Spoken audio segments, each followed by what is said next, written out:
is connecting right now. Hi, my name is Nora Simone Jordan, and this is my first speech for Intro to Public Speaking. And as you instructed, I'm going to now turn the computer around and show you my audience. My very willing audience. Just a minute, it's going to take a little bit of getting used to. Hi. Okay, we have 1, 2, 3, 4, and we have Thomas the cat. Did you get Howie? Yeah. Right there somewhere. Yeah. And Howie. 1, 2, 3, 1, 2, 3, 4, 5. And a feline, Betsy said. She's one of the audience members. It's going to take a little getting used to here. Okay. Thank you all for coming and for being willing. Thank you for being willing to watch or to listen to my first speech. This is supposed to be an introductory speech, an introduction to who I am, and something about me, and an icebreaker speech. Well, my name is Nora Simone Jordan, and I am a nursing student, and I am a classmate here in the Intro to Public Speaking because it was a prerequisite for my RN degree. And as most people, I'm not real comfortable doing this, and so what I decided to do my speech on is what I know best and what comes the easiest to me, and that is motherhood. Everybody knows, or those of you who are mothers know, that one of the main things you need to know how to do is to think fast on your feet and to never let them see you sweat when they catch you off guard. Well, my son Gentry was 13 years old, and his younger sister Halston was 11, and I was in the kitchen washing dishes. Halston was over in the next room, in the living room, and Gentry is very particular about his wardrobe. He ran upstairs to iron his clothes. Well, so I'm washing dishes, just doing my normal tasks, and all of a sudden, Gentry calls down from, the master bedroom is above the kitchen, and that's where he went to iron his clothes. And he calls down and he says, "Mom, what's Viagra for?" Well, remember what I said about thinking fast on your feet? And I really do like the medical industry and things that go along with that. My audience member, Betsy, who knows me here, is shaking her head. And so, immediately, without hesitation, I jump into the infomercial about Viagra. And, well, what Viagra is for is sometimes men will have trouble achieving an erection. And so in order for them to have a healthy sex life, there's a medication that they can take that will help them to achieve an erection.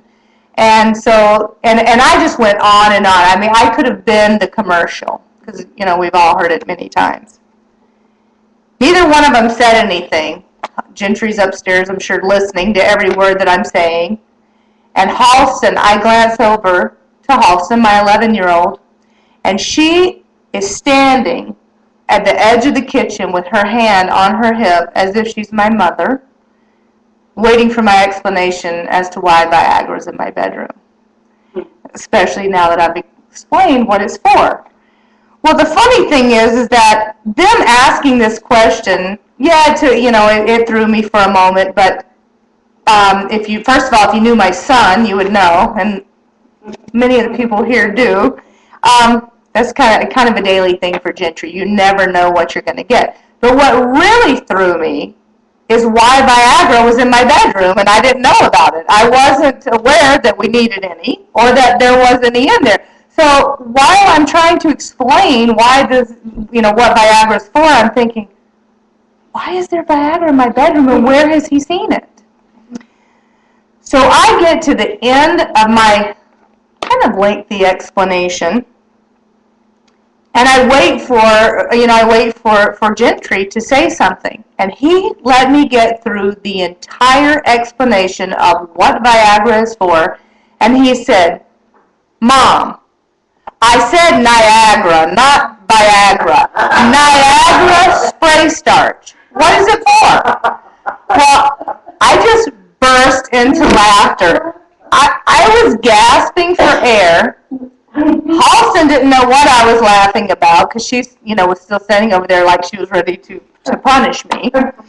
And I can't even talk at this point. I'm just doubled over with laughter. And so Gentry waits. And what's the funny thing about this is that this is so Gentry. He knew the minute I started talking that I had misunderstood him, that he just let me go. And go I did. So anyway, so he says, Viagra, not Viagra, Niagara spray starch. What's this for? Well, it never dawned on me when he said, what I heard was Viagra. And it never dawned on me that he had gone upstairs to iron. I had always left the ironing board up along the side of my bedroom with a can of Niagara spray starch at the end.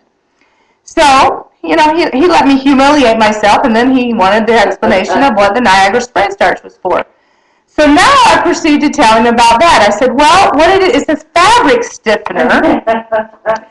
And what happened? He goes, well, what happened if I put it on my T-shirt? Well, it's a fabric stiffener, and if you put it on the garment, it gives it body and kind of life. I can't really exactly remember the words, but it makes it stiff and it gives it body.